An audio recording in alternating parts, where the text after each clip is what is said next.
My name is Venkat Mangata, and I'm one of the chief financial officers of the Walt Disney Company.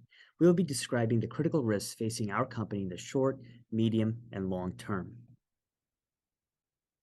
Disney's value lies in its brand, which is not simply about entertainment. What makes Disney unique is its ability to take a theme and bring it to life through the use of evocative wording and imagery. Its characters draw substance from emotions and experiences that are common to the human experience the world over. We bring value by bringing an experience that resonates with people of all cultures, traditions, and values.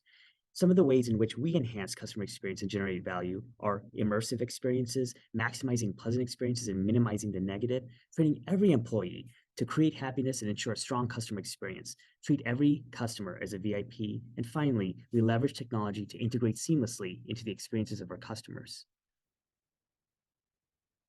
Some of the top 6 risks that we find are critical to our company as we move forward are operational risks, such as regulatory change, such as the Central Florida Special Tax District, operational risks, such as demand uncertainty, marketing risks, such as involving brand risks, such as social media risk, as well as political stance risks, financial risks, such as foreign exchange risks, and legal risk, such as employment law violations. Thank you, Venkat.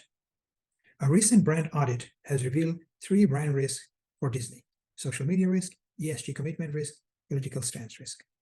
These are all short to medium term and can be both internally and externally driven. Social media is a key touch point for us, allows us to stay connected with customers and stakeholders, but it poses significant reputational and legal risk. Internally, ill-informed posts by Disney employees can have wide-ranging implications, starting from corporate shaming to revenue loss. In 2018, misleading statements by Elon Musk dropped 14% of Tesla shares.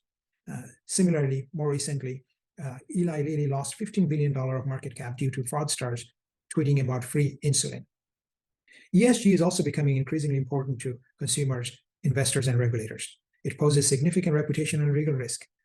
Risk may stem from negative consumer perception involving Disney's activities that may harm environment and human rights. Risk also stem from incorrect claims involving ESG. In 2022, SEC had 9% more enforcement action against various companies, totaling $6.5 billion of fines. Disney operates in a politically charged environment with wide divides, and it poses significant reputational and brand dilution risk as negative perception of culture affects brand meaning to customers. There's one currently playing out right in front of our eyes between Disney and state of Florida. Disney's stock is 35% down since the feud started 1 year ago. More recently, Budweiser similarly lost 18% of market cap in a single day due to one such exposure. Managing social media risk well means it will increase shareholder value by decreasing cash flow volatility from earnings and by minimizing brand equity erosion. Recommended action plan includes increasing influence through active lobbying, hedging by transferring some risks through insurance purchase, establishing clear policies and protocols regarding social media engagement, and empowering internal auditors, proactively monitoring Disney's reputation on the social media and responding quickly to incidents, and investing in firm-wide training and integrating it with the overall risk portfolio. Managing political risk well means it would increase shareholder value by minimizing brand dilution and in preserving brand loyalty. Recommended action plan includes increasing influence through active lobbying of lawmakers regarding enacting laws that represent Disney values. Establish clear policies and protocols regarding political engagement, and no flip-flop. It is the worst outcome. It may not be possible for Disney to remain on the sideline on all issues, but engage publicly on topics that are strategically aligned with Disney's goals. On hot-button topics, engage stakeholders across government, local businesses, and job seekers. And prevent usage of company data, map, statement, etc., to be weaponized against geopolitical claims. Thank you, and now on to our CEO. Thank you, Shamim. I am Justin Hare, the Chief Operating Officer. Assessing operational risks, we identified 2 of our top 6 risks in the operations area. The first is regulatory changes related to the Special Tax District in Central Florida, and the second is demand uncertainty. In assessing operational risk, we did also surface some other contenders that were discarded because the risk exposure didn't reach the same level of concern or impact for the organization. Also, in trying to measure the risks, we did look at the news vendor model. However, risk context didn't lend well to leveraging that model, so we had to take a more qualitative approach. In speaking to the regulatory changes related to Disney's Special Tax District in Florida, this is a very substantial risk for the organization. We're going to have increased taxes. We're also lost the ability to issue new municipal bonds to help fund our infrastructure projects. However, most concerning is the loss of control over the properties that were possessed in the Reedy Creek tax district. We took some of our submerged properties and we deeded those over to our tax district. This had been something that we never anticipated losing control over. In having that taken from the state essentially means that all of these properties that were once Disney's in our under our sole control is now state lands in the state of Florida. The mitigation strategy we need to employ is influencing the source. While this matter is highly political, we have to be prudent in the way that we approach this, in that the Central Florida holdings related to the Walt Disney Resort are $10 billion. As such, we need to leverage our lobbying influence where possible, look for legal remedies. We also need to consider the establishment of compliance programs to avoid any such public statements that may create a situation like this in the future. This has resulted in a stream of less than successful films, such as Strange World, Turning Red, and Lightyear.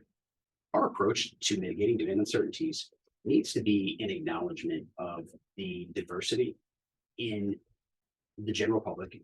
And on that note, I'm going to turn this over to Roger, our Chief Legal Officer. Thank you. Thank you, Justin.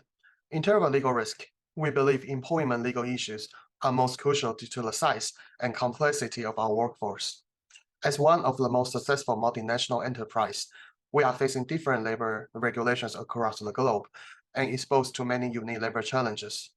Our exposure to labor risk is significant and the cost is intolerable. Based on public data, almost $2 billion was lost in labor lawsuits in the last 20 years. Our company also dealt with many labor issues recently, which cost us millions of dollars in revenue, as well as reputational damages. Other legal risks were also considered, such as corruption, data privacy, and antitrust concerns, but we firmly believe employment issues are most crucial due to the significant damage it can inflict to our company. So how do we mitigate employment legal issues? We believe a comprehensive compliance program is the answer. An effective compliance program will allow us to prevent and proactively mitigate labor issues. The cost might be in low millions, yet it might prevent expensive lawsuits from happening. We believe the program needs to have 5 important elements. Our policies and procedures need to be clear and concise. Regular trainings for our employees. Effective HR department to handle issues. Outside expert to help us stay current. And periodic audit to make sure things are in order. Thank you. And now I would like to hand off to our Chief Financial Officer, Mahbub. Hi, my name is Mahbub Hussain, and I'm the Chief Financial Officer. We have identified 3 financial risks: foreign exchange rate risks, interest rate / credit rating risk, and inflation risk.